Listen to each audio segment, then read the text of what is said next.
meditation, I took a journey spiritually. My eyes beheld a vision shone clearly in front of me.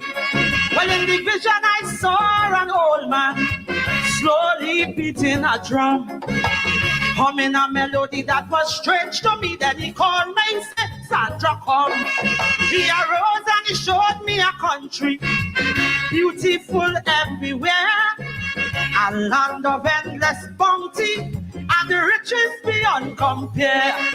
There was enough for everybody, for all their material needs. But alas, when the old man showed me, my people, they were all overpowered with greed. And the old man beat his drum. The old man beat his drum. He said, take this melody, girl, go to your country, warn them of the wrath to come, and if you hear him, bye-bye. Revelation time. This is revelation. This is revelation. I want them of the wrath.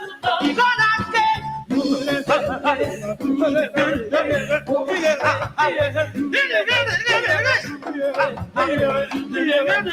want them of the wrath to come. Leaders were fighting each other. They were tearing the people apart. Friends who used to live happy together, now hatred filling their hearts. Neighbors were cursing neighbors, whole villages in mayhem. I heard they were listening deceitful leaders who were preaching for doctrine to them. Look, compassion went out of the window. Deviousness reigned instead. Morality was low, low, low, but the people were spiritually dead. But the old man beat it drum. The old man beat it drum. He said, take this melody, girl, go to your country, warn them of the wrath. And if you hear,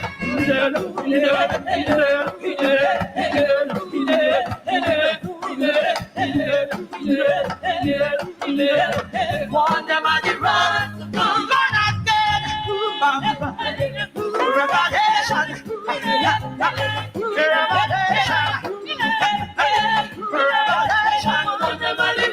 You know what he told me? He said, go tell it on the mountain, over the hills, and everywhere.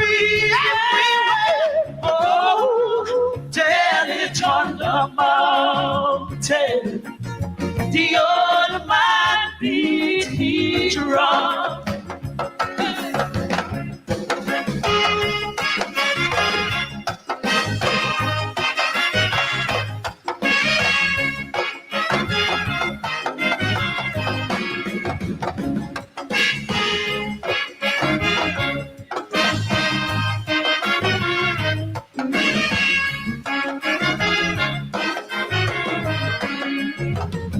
So all in a quandary, no sense of direction. They lost all hope cause they just can't cope. They're already yet, but they're gone. They have no respect for their elders, no respect for themselves also. Their spirits were all in tatters and reading an all-time low. Then I hear them cussing the system, they're cussing the leaders too. But they were raping, stealing, shooting and looting, but they all had nothing else to do. The old man beat his drum. The old man beat his drum. He said, take this melody, girl, go to your country, warn them of the road to come and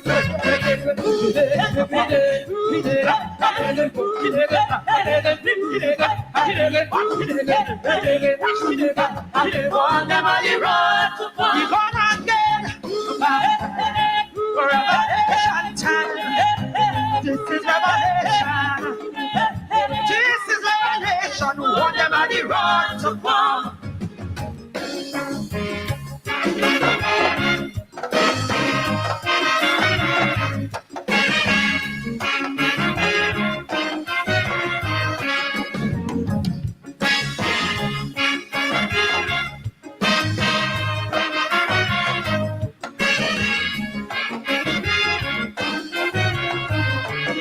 He said, talk to your spiritual leaders, tell them get on their knees and pray to get rid of all these karmas that driving good spirits away. Then you tell them, talk to your fellow Calypsonians, tell them stop the shame and disgrace, encouraging people to get on bad, jump up and mash up the place.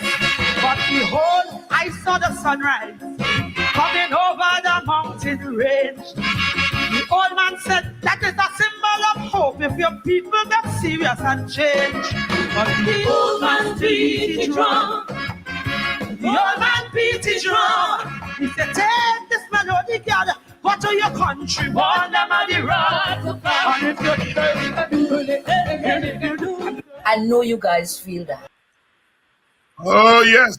Good evening to you, and welcome to Tuesday evening's Politics 101. Singing Sandra, Revelation Time. Warn them of the road to come. Wherever you're joining us from, please tell others we're on. We missed last night. I got caught in traffic. I ran away from traffic on one street. And the traffic was heavier in that street. These things happen. These things happen. Sorry to those of you who were expecting us last night, but here we are this evening. Revelation Time, singing Sandra Devines. The old man beat the drum, warning them of the road to come. That's what we do. Partly, we are warning our government in Guyana that,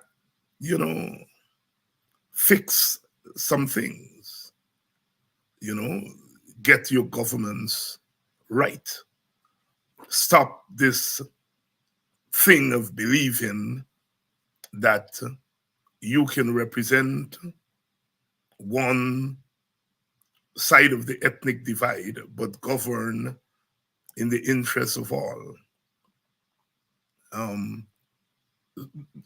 Stop believing that some or the other you will go in with a box of fried rice and $40,000 into African Guyanese community, and that will make them vote for you.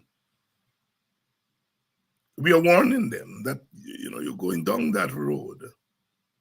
You're going down the road of disaster. Stop. But the things with politicians is that they don't listen to that kind of thing. Certainly to those who are governing us. They are going down the path of dominance. And of course, the discussion is how to stop that. We'll talk with Dr. Henry Jeffrey tonight, as we do every fortnight, as they say, every 2 weeks. He's here to discuss some of these issues with us. So please share the link and share the live and let everyone know that we're on. We're still dealing with the aftermath of the incident involving Mr. Ivor Thom. Of course, that's not just about Thom, but it's about a bigger issue that we've been talking about on this program over and over again. Used to be, the government would tell us, show the evidence. You're saying that racism occurs, racial discrimination occurs. Show us the evidence. Show us the evidence. Well, my goodness, these days, almost every week, there is some scandal that has racial consequences or racial origins. The evidence is being, God, they say walk in mysterious ways with those of you who are God-fearing.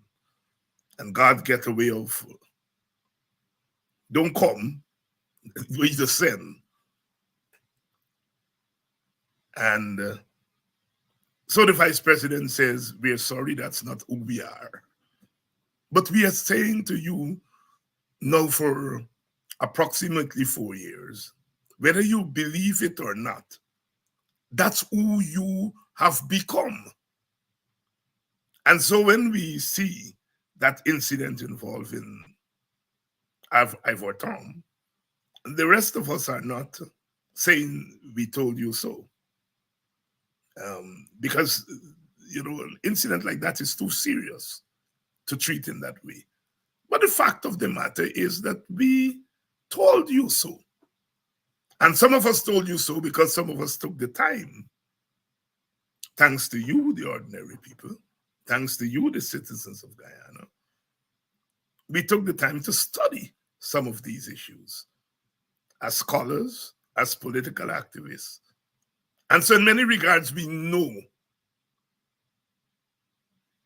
what are likely to happen in societies that have gone the direction that our society has gone. And so the Thorn thing comes as no surprise to some of us. And we are not celebrating either, because we would prefer them not to happen. But if you go down the road that this government is taking our country down, the Ivor Thorn moments are going to be very, very regular. In fact, can you imagine how many people go through what Ivor Thorn went through? Every day, every day, every day. The thing about what makes Ivor Thorn incident a clear and present danger is that the government got involved through one of its ministers. And that is the point that those of us who have studied this thing called race and racism, that's what we are saying. It starts at racial prejudice in the yard of the Edward Burroughs School. Mr. Tom, who has several identities, he's a male, he's of medium height, he spoke English, he's of African descent, he looks older, yet when he told two people in a parking lot that they shouldn't park there, and they got irate. All of us get irate at things. That's not the problem. But their response was not to his height, his gender, his supposed class. I don't know how he was dressed, whether they thought he was poor, middle class, or working class. I don't know. But their immediate response was to his ethnic identity, his racial identity. And that's how you begin to measure. And what started out as racial prejudice escalated into racism, because apparently they called people in power who then empowered them, who gave the seal to what they removed from prejudice plus power equal racism. And then a big boy, some will say the number one man in the government, some will say the number two man in the government, intervened. But his very intervention to say this is not who we are, in a sense, acknowledges. And then he used the power of state to apparently apologize to Tom and so on. What's happening here is the thing is operating, like I said, at two levels. The level of prejudice, which apparently has become a problem in our society. There there are always those kinds of things. I mean, people call you nigger, coolie this, black man this. Those things are there. But they're now happening within a larger context, a context of contestation, not just for political power, but contestation for economic power, or a response to the unequal and inequitable distribution of economic power. So when you put racial prejudice against the background of the contestation for absolute power, dangerous brew. For me, that's what the Tom thing is telling us. One way we can deal with that, because we're not going to, I'm sure the day after that, somebody tells somebody don't park there or don't walk there, and they cuss them with a black so-and-so. So you ain't going to stop that. But you've got to put things in place to minimize that, because you're seeing where the society. In fact, you didn't have to wait for Tom incident to tell you that's the road we gone down. Good evening. I think we are ready. A little bit slow tonight, but I think we're ready. Dr. Jeffrey, good evening. Good evening, David. And thank you for that nice analysis of Mr. Tom. Mm-hmm. When a professor said thanks for a nice analysis, you have to perk up, because professors are very serious with their analysis. So, okay, so this Tom incident, I kind of tried in my way to put it there in its larger context. But tell me, from your standpoint, what is it that jumped out at you? David, racism is pervasive in Guyana. I mean, racism, and particularly in the PPP. You see, during the 30 years that the PNC ruled, the PPP had nothing. It's only a few things it had to keep people going.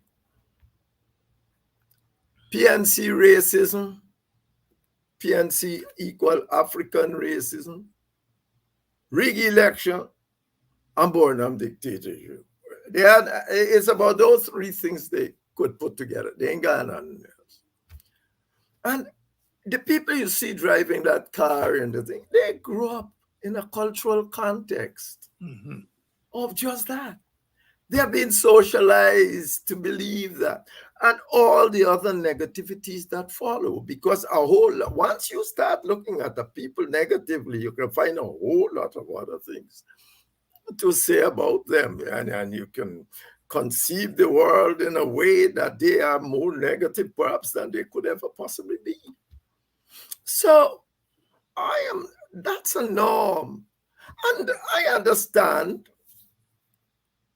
why the vice president got involved, because now you are African votes. But the vice president was a man charged for doing the same thing, but kicked down the door bandit, remember? Yes. And therefore now he wants African votes. He goes and he says, hey man, you're a terrible chap. How are you going to do this? You don't know we need African votes. Story there. This, it's not going to go away like that. You can't have a structure in which one ethnic party, because that's what it is. It's one ethnic party will rule over everybody else. And essentially, that ethnic party for more than 30 years, that was 30 PN, must be 50 years, being essentially telling its people that PNC, the party the Africans belong to, is racist, and therefore if you vote for the PNC, you are racist, and don't expect what Ramson did or what the other man do to exist. It is the context. You have to change the context. You have to allow people to run their own situation, and they don't want that. They tell us they got new politics. The new politics will get rid of local government and go to the people themselves. That's how far they got. No, because they want African vote and they want to throw out some dollars. But I would have thought that liberal democratic politics says the government must only do what cannot be done well or better at the local levels. Now, I heard the president saying, and they're writing it up as a new form of democracy, where they go to a local authority, destroy local organizations, and do all of that. Now, I'm saying to you, this isn't going to go away. These things, they've been so ingrained. They're so ingrained that they're not going to go away. When I heard what happened to Mr. Thorne, I said, well, I mean, it's happening. It didn't happen the other day when they said somebody spit on somebody. Oh, come on. Yeah. So what are we doing? It's the structure has to change. The entire system has to change. You cannot just think you're going to change what you have been teaching people for 50 years. Look what, and the people be still doing it. Look what happened at Manipur Market. When the Henry Boys and the March and so on, they got thousands of troops, allow some renegades to run into their place. How can that possibly be? And affect that? No, it's all part of racism, racial mobilization. I had my article last week, so that is the operational procedure of the PPP. Racial mobilization. Mm-hmm. And therefore you're mobilizing people racially. You cannot expect them, particularly ordinary people for the most part, to be able to differentiate about when you want African vote. This is what Guyana is. It is. And therefore, you have to have systems in place to deal with that. It's as simple as that. And, I'm pleased that Mr. Tom went back to his job. Indeed, the old question, these things are very murky. Why is Mr. Jagjo calling Tom to go back to work in the first place? Orphan isn't there, and if he's not even there, a phone call to him where he says, "Boss, we're in trouble, call him out." But the party wants to demonstrate is the party in control. Mm-hmm. I mean, there's no good reason for you to say anything to Tommy. You could have called Ramson. I said, "Boss, I hear this thing. If it's nonsense, call the man, apologize, and let him go back to work."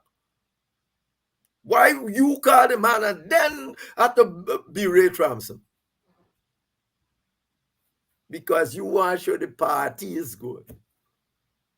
For all you know, the party might be bad because there are people who are saying, must they set up Ramson for the other thing to happen. Mm-hmm. So these things, and I don't think, David, to be truthful, I don't think the latter is true, and I've argued that against my friend. But I actually believe that the people that are running this country have never lived in a democracy. They don't know what it means. They live under Burnham autocracy. They live for a couple of days under Chetty Jaga and whatsoever he was trying there, because I think Chetty Jaga was smarter, man. But like Burnham, remember in 1976, I can tell you a story about that, but I'm on bad one now because then I was get carried away with the story. But in around 1976, when Burnham said he was the PNC is a Marxist-Leninist party. It's 1976, I think, January or something. Burnham started a process of talking to Chetty Jaga. Now, what, 1985? I'll him talk about 1985. 85, but we go back to 76 after the declaration of Burnham started talking to Chetty Jaga. And well, he started doing a whole lot of other things. And in a sense, the 1980 Constitution people talk about more or less represented the governance structure that Chetty Jaga was saying he would like. That's right. That's right. That's right. That's right. Let me tell you something. Yes. I just say, I am not sure that Forbes Burnham has ever come up with an original idea, but Boss, he can find them. Hold your thought, because I just want to bring in the view of another play. I remember Guyana putting in my hand at some point, because we were arguing in the WPA over the 1980 Constitution, and Jagan was telling us nothing wrong with the Constitution. It's Burnham and the PNC who are bad. The 1980 Constitution is a good Constitution. Guyana put in my hand, and I suppose he must have put in some of the younger activists' hand, and I have it somewhere here in a file, a copy of the PPP's proposal to the Constitutional Commission as we was coming into independence. They had to go to England and so on. And the PPP put forward the proposal. And Guyana tell me, read that proposal. When I read the PPP, 1962 proposal to the British for independence constitution, Dr. Jeffrey, the thing was almost identical to Burnham 1980 constitution, but it went even further in some of the powers and so on that were given to the president and the executive. I remember they're telling the thing of the Soviets and the communist world. So you are quite correct. If you go back to their 1962-63 proposal, the independence proposal, the constitution is identical to the 1980 constitution and even went further in terms of its autocratic forms. Anyhow, yes. Go ahead. No.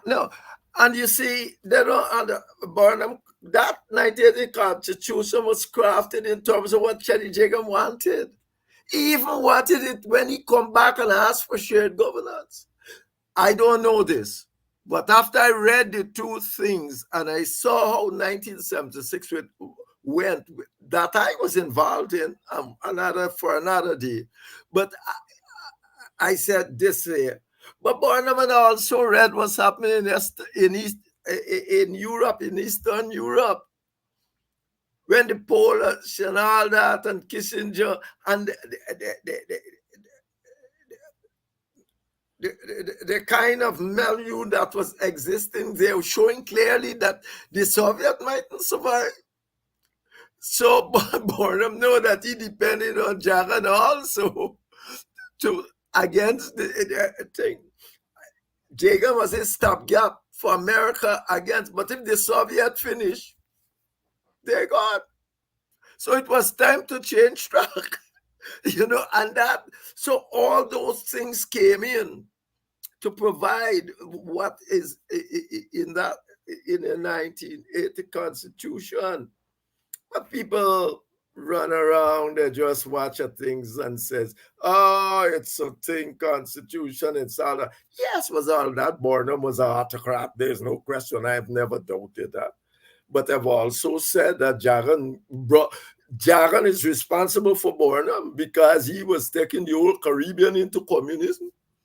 And I wasn't going to know communism with him.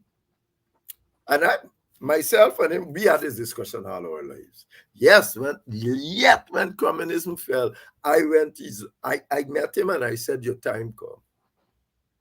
And he said, what do you mean? Oh, yeah, all the time I know you were telling me I'm finished. I know you're telling me. I tell you, you see what happened? Berlin Wall fall. You are irrelevant. He says, come to me, yeah. So, yes, we're talking about the I for Tom issue, yes, Dr. Henry Jeffrey here. Dr. Henry Jeffrey reminded us that Jack Dio, who apparently tried to give the impression that he's above the free, that he himself was brought before the court on a private charge by Christopher Ram for racism. And this picture was that I'd gone to Wim Magistrate Court where Mr. Jack Dio was passed through. He was there in court, and I was there with Chris Ram. And a few of us went to give Chris Ram solidarity. And when I came out of court, this gentleman said he was in 51 Leeds, and he saw on social media that I was at the court, and he wanted to meet me, and he came, and somebody took this picture of us. Those of you who are in the audience and who are in particular Kedaki's audience in the morning will know Flash Gordon. That is the famous Flash Gordon. Long before we had our social media programs and he became a fixture, he came down to Wim and we took that picture. But that picture was taken in the yard of the Wim Magistrate Court. I'd gone there to give solidarity to Christopher Ram, who had brought a charge of racism against Jack Dio. And it was quite a sight to see Jack Dio there in his handcuffs and so on, and in the docks. But Jeffrey's making the point that here is the man appearing to us now as though somewhere the other is above the people. But he's very much part of the problem, the socializing. You know, in African soldiers are going to come kick down your door, chase Grange and them when they come in your community. And now the people them in the schoolyard there and Ramson are basically doing what he in a sense instruct them to do, and over a time, and he may be looking for votes now according to Jeffrey, but the fact of the matter, you have socialized people that way. Flash Gordon, if you're in the audience, remember that photograph. So Dr. Jeffrey, the Thorm issue says more and more why we cannot continue down this road, because if these incidents keep multiplying as they've been doing, at some point the society is going to respond, or the far part of the society that feels aggrieved is going to respond perhaps in ways that are not directed by politicians. Huh? Yes, of course.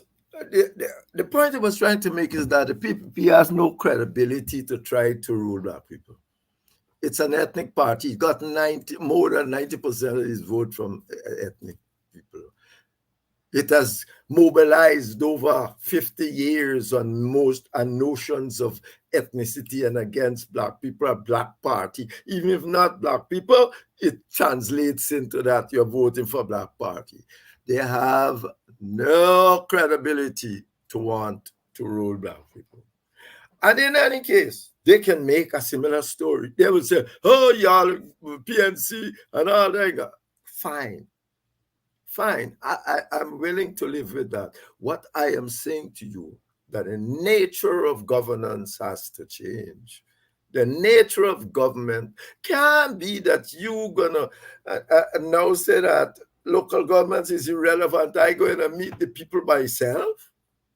I mean, you people live in their community, and that's why I know Alexander, and I know he did work in local government, and he has always been strong that local authorities should should be in existence. We need equitable governance.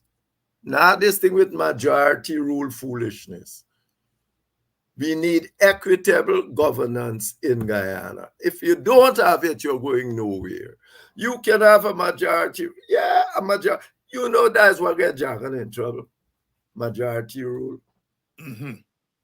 Jagan go and send, he was a young man, all right, he make a mistake because if he and Janet were communists, they can't write letters and send it to Communist International. The minute they sent that letter, Communist International, the US and all them got it. And the PPP, then the British knew you can't get rid of, the West knew that you ain't gonna get rid of Jagan because people voted ethnically. And therefore there had to be another way to deal with it. Because you cannot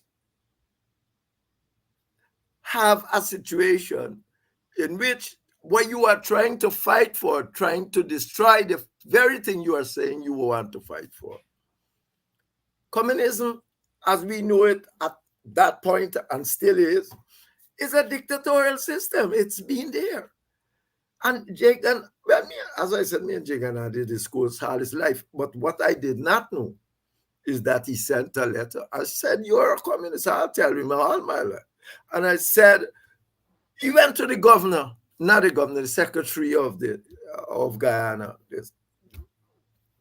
And the man said to him quite clearly, he says, but look at this. Burnham got 5,000 people for a seat in Georgetown. I got 13,000 in Barbies. That is unequitable. But this is what it is. What is this?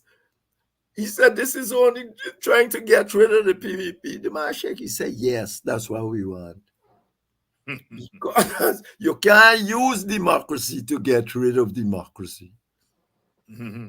And you're talking about the change there from first past the post to proportional representation. Yes, and all of that comes in. They have been rigging election against Jagan for the longest. Why Burnham start rigging election about, but they don't like talk about it. Because if you start saying that, you gotta say why.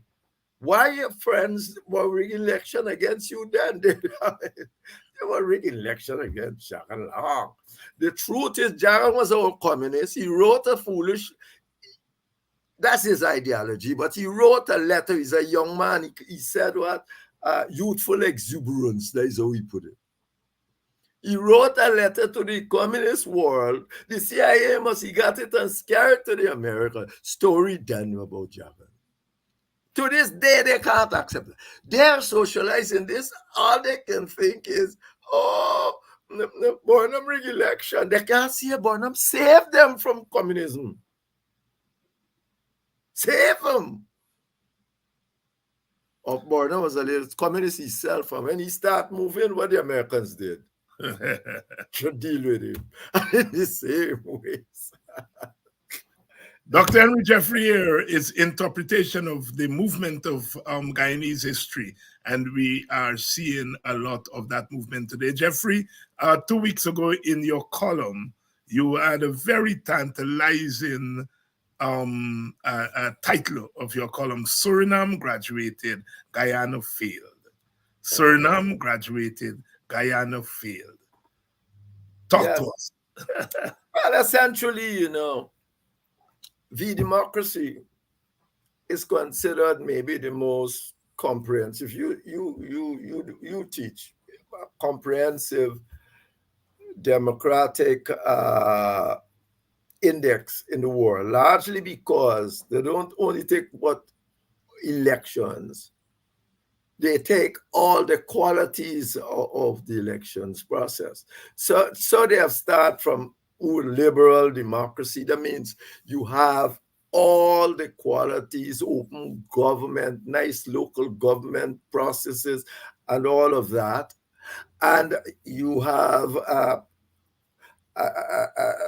proper election, not only normal election, but in terms of elections financing, they go into the whole lot. They got thousands or of indices that they use to determine who is a liberal democracy.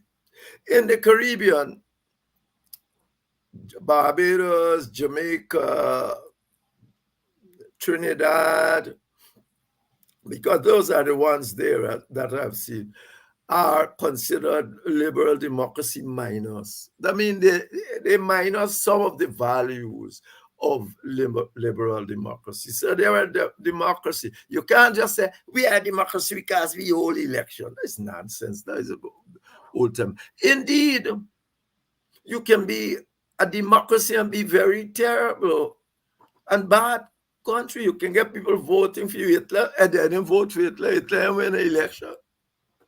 Hitler won an election here, and it is said he killed 6 million Jews.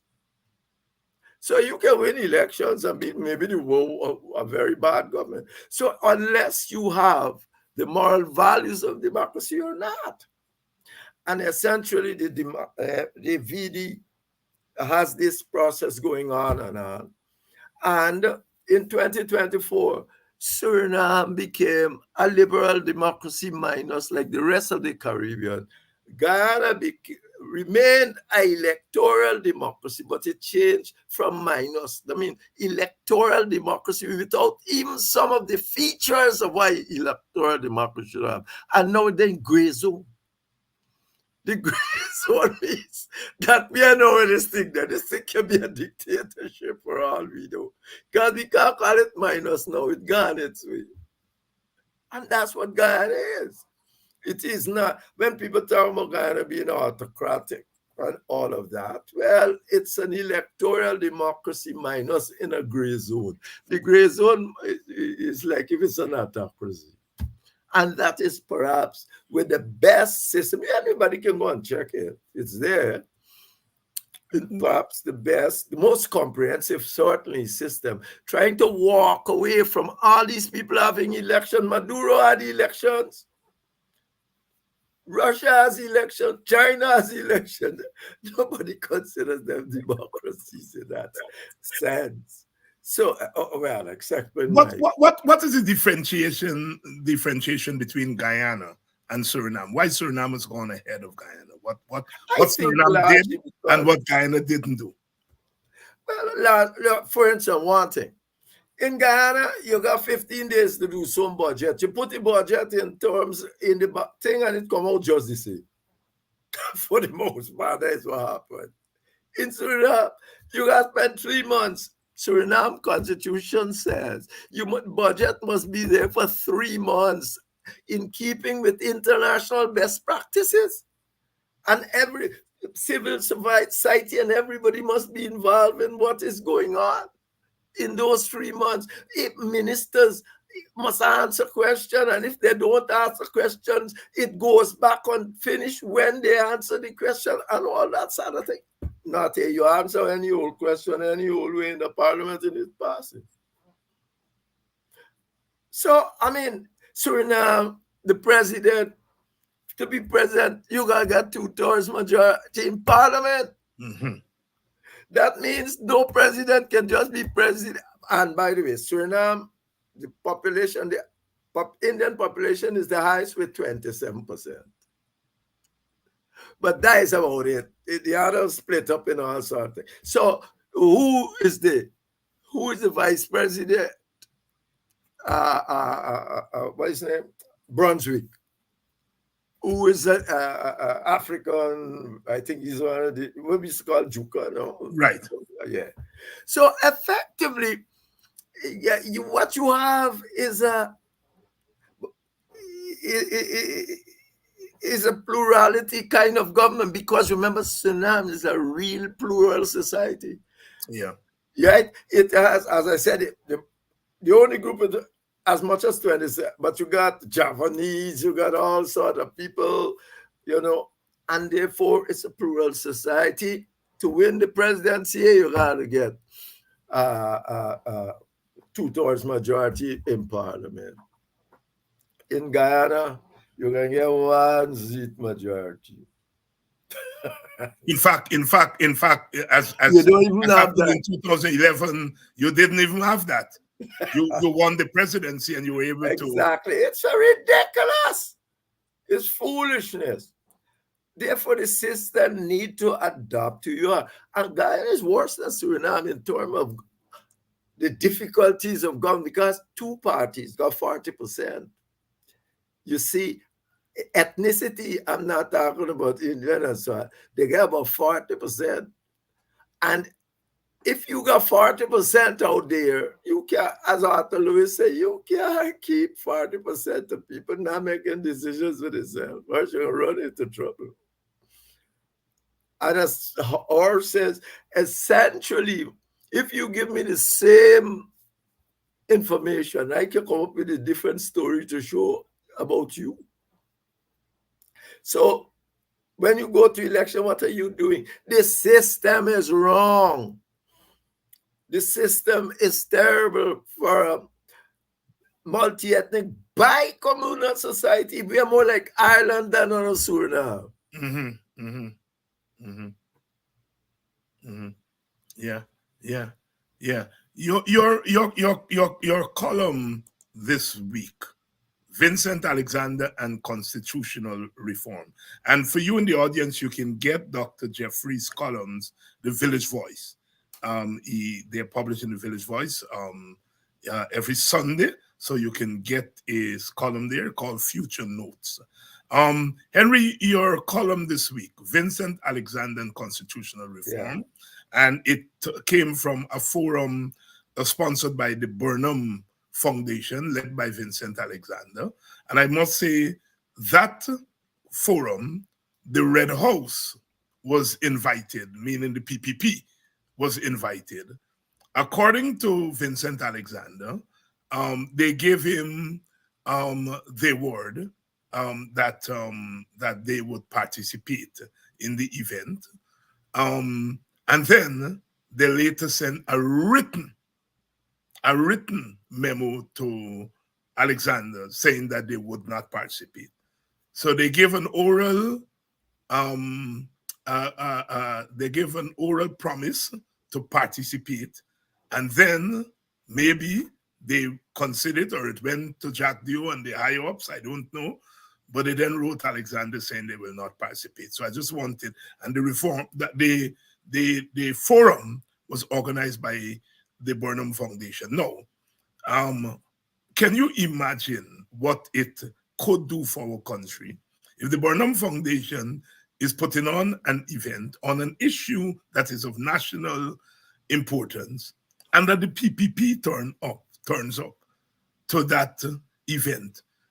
Just the optics of it, can you all imagine what it would do for race relations in our country? The PPP, which is talking about one Guyana, could not even get that.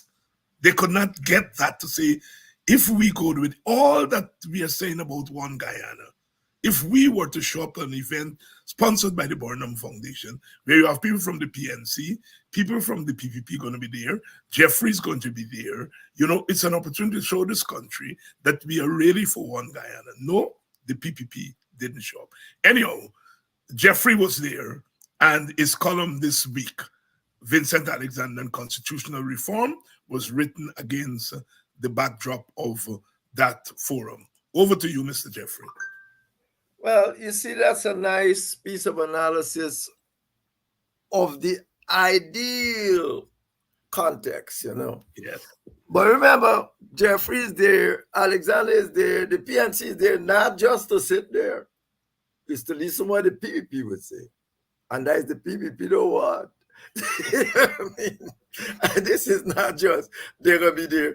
Yeah. They don't care much about if I there or not. For the obvious reason that I spoke on Shade Governor some time ago in the PPP. I think is that the same place, or I think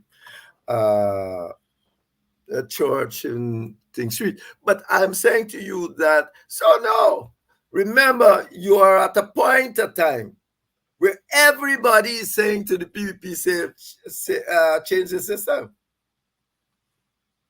Everybody, the United States, everybody is saying the system needs changing. The British I think it was 2000, even the same Greg, must be Greg Quinn, because we pay for some people to go truckman and all them to go and see out Northern Ireland, and they were saying, they're saying, change the system. This system is not the right system for you.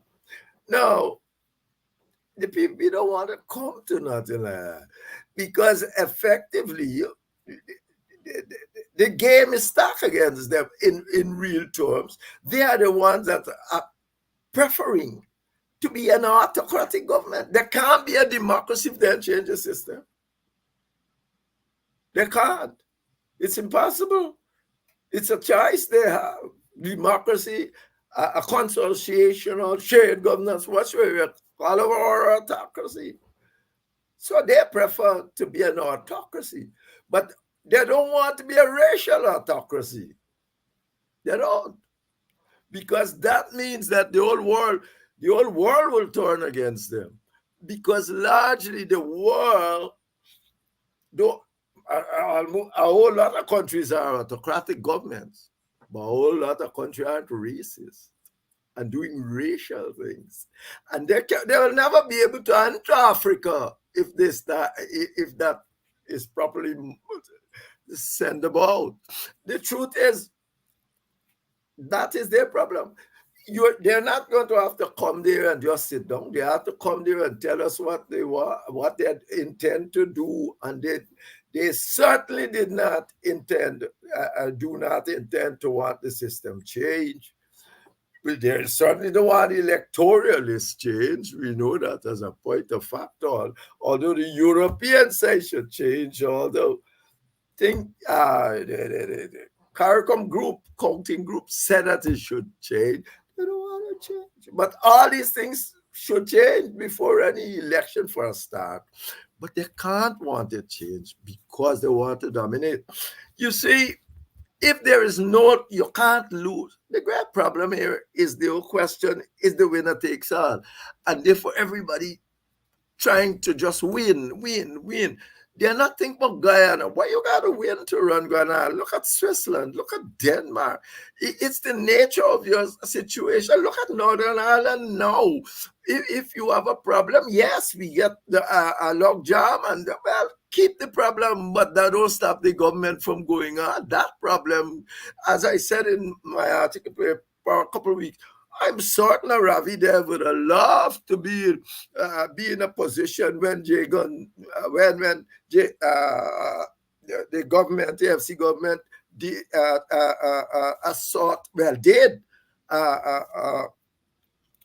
dismiss 7,000 Indians. All you have to do is stand up and say, well, no, we don't accept. There's all the people that have to say, we don't accept that. And 70,000 Indians would not have been sacked. They would have had to come up with some other thing, but that process would not have gone through. But the PPP, I don't even think about the Indians. I mean, they are mobilized in that way, but you have to do things in a fashion that allows, as Sir Arthur said, ethnic groups, the major ethnic groups, to sit at the table. If you don't want, my piece, maybe for 2 weeks, but I have in it, I say something that the Amerindians, as a matter of fact, should have a veto. Amerindian, first of all, I believe, should have the 11% of the population, but make things even, I said, 11 to 15% of the people in parliament. Either party, don't matter. When they make their own party, but I think they should also, but either party. And they should have 15% of it. And if that 15% come together as a group and make, and 50%, 51% of them say, remember they are in different parties, and if 51% of them come together and say, we don't think this is right for Amerindians, that should veto that thing, what they Belgium call delay it for 3 months and send it back. Veto. Yes. Yeah, pocket veto. I think America, well, the pocket veto works. But the point is, yes. send it back. The Americans should have that right. They said, no, we're not. They are 10% of the 11%, 10% of the population. They should be 15% of all the electoral lists, at least in parliament. And if 50% of them come together, that means they got to come from different parties. And said, no, this is an Amerindian thing. You should at least be able to delay that crap and don't send it forward. They need to. People are taking advantage of Amerindian because they can buy out the leaders. And one time you had, what's his name? Hardy. The Janet used to call him Hardy, Egon. Now you are Schumann, Egon. And that's what people are doing to them. And it's unfair. It's unfair. Very interesting proposal there. Of course, in America, they call it the pocket veto, where the opposition can hold a bill on their desk and don't bring it to even committee. And it's called pocket veto, of course. The president. Yes, the president, sorry.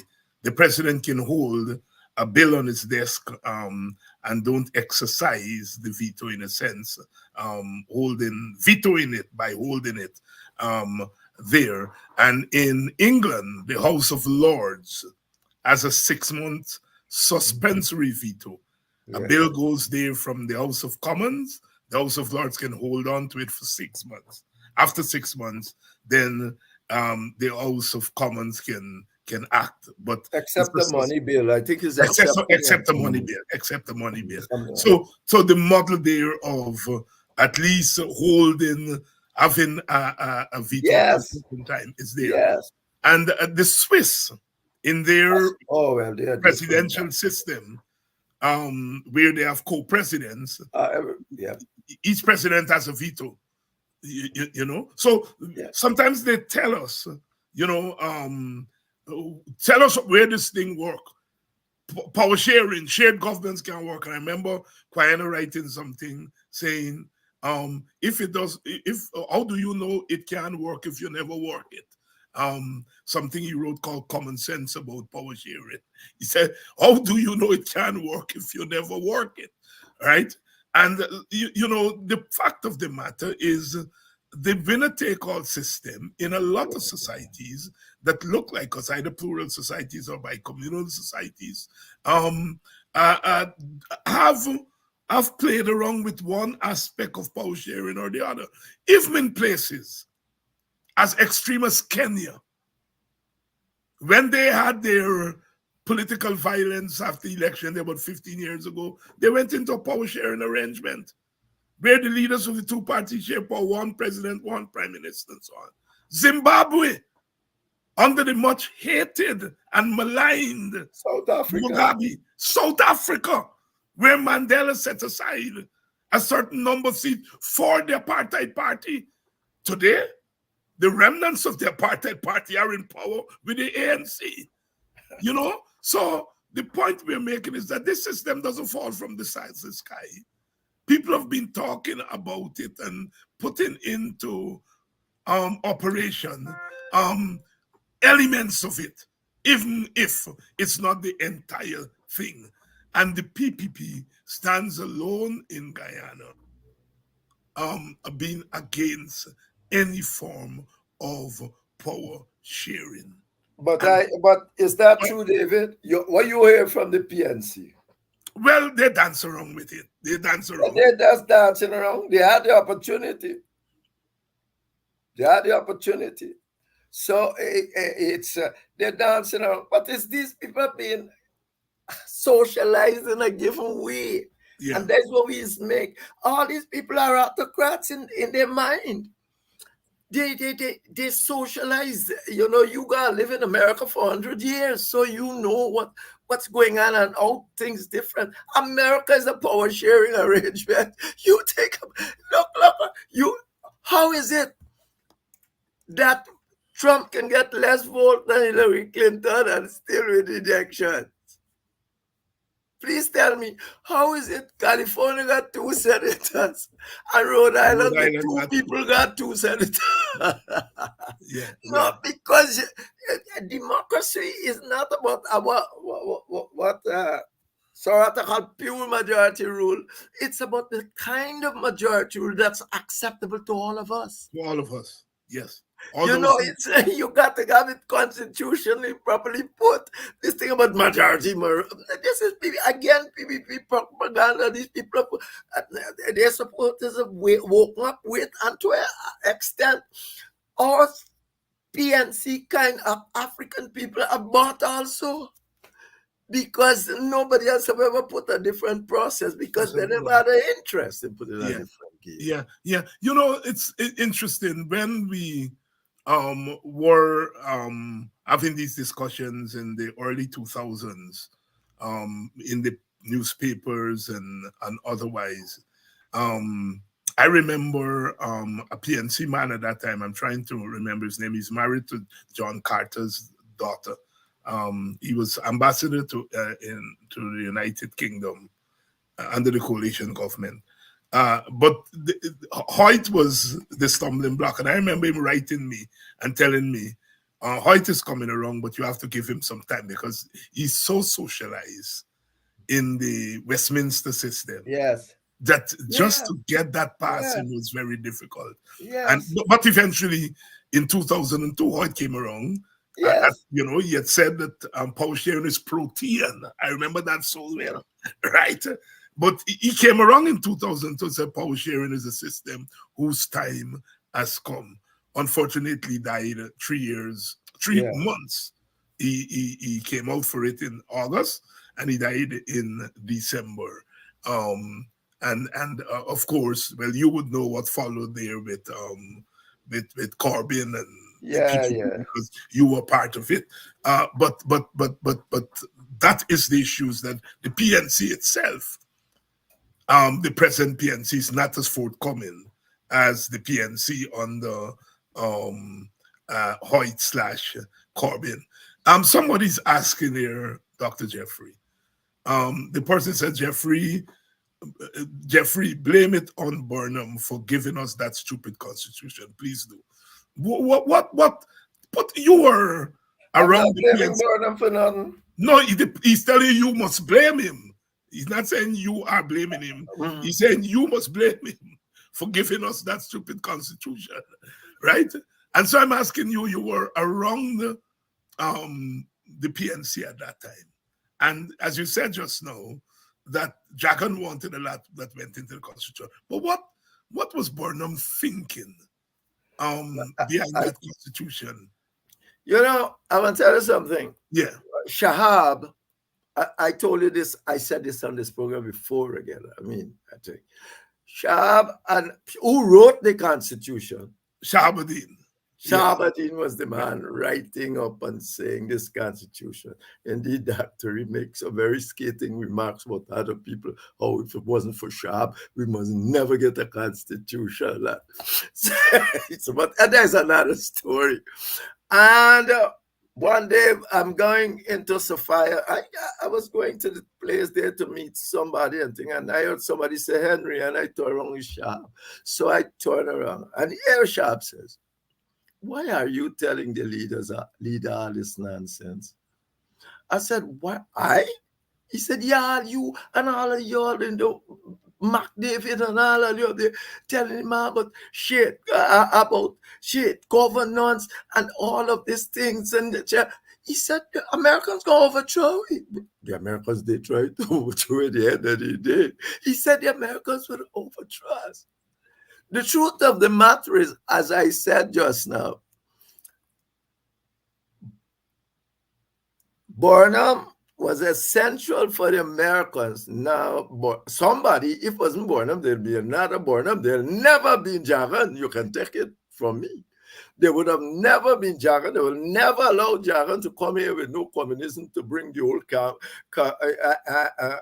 Guyana and the whole Caribbean. So it was never going to be Jagan. They would have found another Burnham, one way or another. This is one place. If it wasn't Burnham, it was going to be another Burnham. So effectively, but as I said, Burnham too was like a Tito White. I think it's Guyana-Caribbean Tito White communist.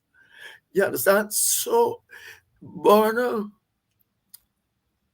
wanted this communism, and that And you know that you had to get the two parties together. So when in 1976 and 77, Jagan put up this process about what he wants. That was Jagan. You say it happened since the Constitution time, but he came up with it again in the 70s. Bonham then recognizing too that Soviet on a roll, it's not going to last because Brzezinski and Carter on the back, and they got all sorts of, you call it Genevas, and then the rebel movement in Poland start against them and so on. And so the Ghana Constitution was fit for Chedi Jagan to come on board. Critical support. And he did give critical support. That's right. He was going to come as God as prime minister. Yes. And he himself said that he don't have to win the election to be prime minister. Even to object to Bonham being prime minister. Ralph wrote it the other day. Yeah. So it wasn't a bad he wouldn't object to Bonham being the president. He was prepared to serve as prime minister. So effectively, Bonham Constitution was intended to be a shared governance constitution. Got you. You understand me? And that's why when you came to office, I thought, no, truly, when you came to office, I thought, well, first of all, long before, since 2011, I said only supporting the PNC because at that time they went with the AFC because they said they were going to have shared government. So since 2011, I made it quite clear when they come, I say you need the AFC. They did get the AFC. They come together. So at least chaps. But I have never seen such a disaster. Forever. Two places, the era was so clear. All right. Even if you don't want the PPP, and I thought that was wrong, even in Sonari, our foreign minister, who's hardly ever political, Sana, after he wrote a thing saying, if Ranger believe he can go and pick up two parties somewhere and become a kind of shit governance, I mean, and he was right. So the idea was, I'm saying, all right, the PPP should be in this. You should offer everything to the PPP, that thing, and share this thing properly. But you, instead of that, you know what you do? You had an opportunity with Moses and the AFC. Instead of you saying, you signed some accord saying, how Moses is going to think the cabinet? Who cares who chair cabinet? Jagan used to have all of us chairing cabinet. If Moses want to chair cabinet, let them chair the cabinet. Instead of that, the PNC start running around quarreling about how many seats the AFC got and they don't really want the AFC. I said, these are mad people. They're not even trying to use that opportunity with Moses to wrench vote from the PPP. And, so it's not a bad, I don't consider it a bad constitution in the context for what it was. The constitution is quite good in the context of what Bonham was trying to do. What Bonham was trying to do, of course, when the coalition came to government, in the manifesto, I have to say that we in the WPA were quite instrumental in ensuring that a promise of shared governance was a part of the manifesto. It was one of our designs. And once the coalition got into power, Granger did reach out to the PPP. He put Moses Nagamut in charge. The PPP said, no game with Moses in charge. And the coalition left it at that. That's why they put Moses, because they wanted to be left at that. How you the Moses is anatomy to the PPP. You want to put him to chair the very thing that you. I mean, this is so terrible. I mean, that's nonsense. You don't want it to go anywhere. That's where you put Moses. You got 100 other people you could have put.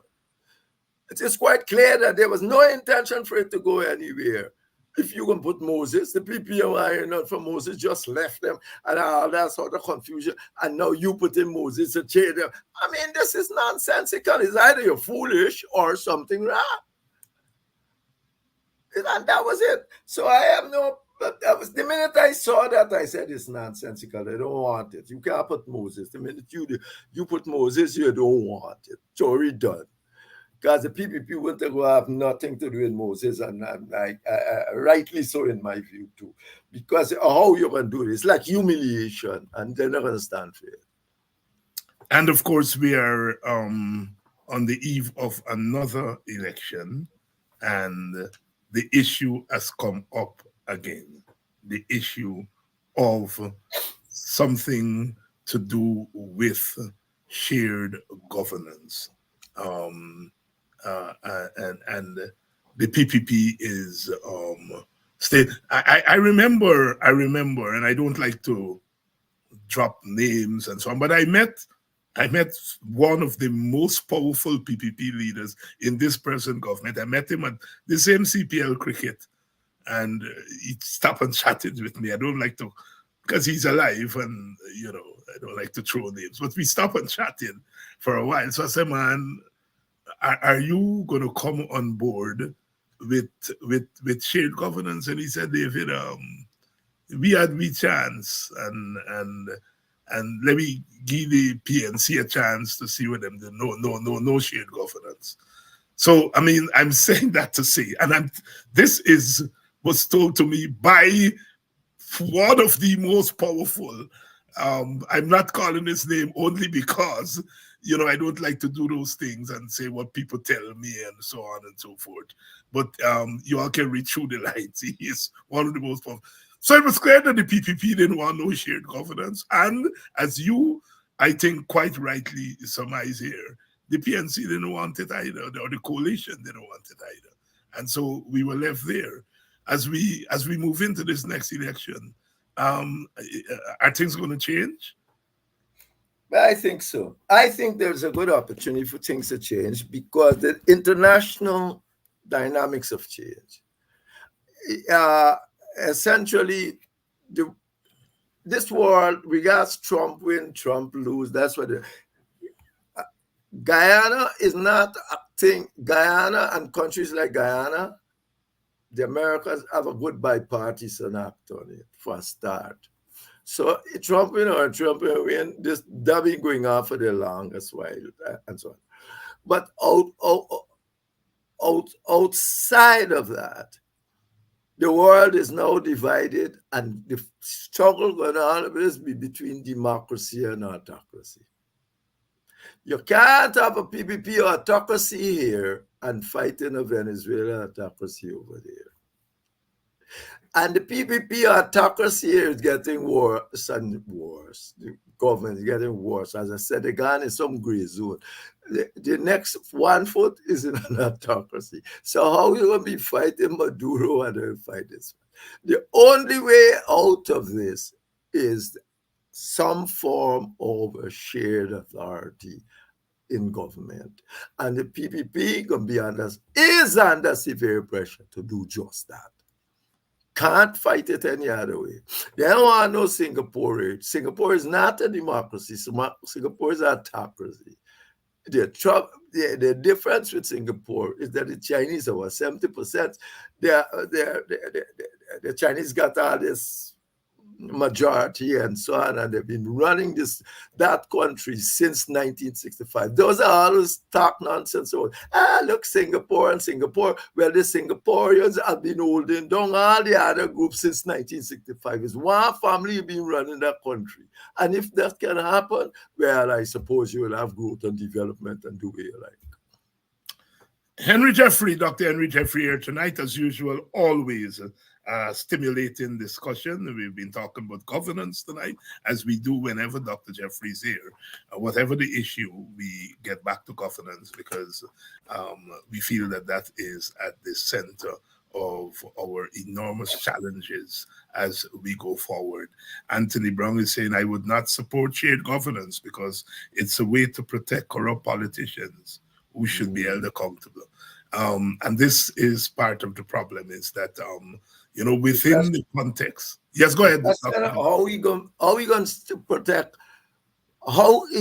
Let them give you a system that's going to hold politicians accountable. Yeah, I know. It's always it's quite a struggle. You don't want shared governance? Give a system that will hold them accountable in the present context without shared governance. Yeah. It's always good to say you don't want. Just what you want. It is quite a struggle, with the base of the opposition, African Guyanese, to sell them at this juncture the whole thing about sharing government with people who are oppressing them now. And I think that is the hurdle that we have to get past. But I mean, all the theorists of shared governance have said in the final analysis, it's an elite arrangement, and that if the leaders say we're going down that road, the followers will fall in line. But I mean, there are real issues that are raised there. I see it all the time. I get rebuked all the time because I'm a power sharer. Although if you listen to the PPP, they wouldn't, you would believe that I want African dominance. But as you said, you're optimistic that as we move towards the next election, we could see some movement on this front. Dr. Jeffrey, thank you again for coming through. Thank you again, David, and thank you to your audience for having me. Thank you. And we'll see Dr. Jeffrey in 2 weeks' time. Anthony is saying in shared governance, the corrupt politicians are going to be the first ones in the door to hold position that gives them immunity. Your point, Anthony, is worth discussion. And I think the more we discuss this issue, the more I think it will become a more attractive alternative to what we have now. But I do sense the difficulty here, sense the hesitance here to conceive of your leaders sharing power with people who are really holding a sledgehammer to the African Guyanese community. And so this is an ongoing discussion that we have to have, and the leaders, the political leaders, have to come to the table on it and pronounce on it. I know it is very difficult to sell this proposition to African Guyanese as it is now, but we will continue to have that discussion and to see where we go. Thank you. Thanks to you all for coming through tonight, and of course, tomorrow night I will be here. Tomorrow night is, I have Eric Phillips and others on tomorrow night, Wednesday night. And so I'll see you all tomorrow night. And for those of you on the Boxwood Morning Time, I'll be there bright and early tomorrow morning. Thank you.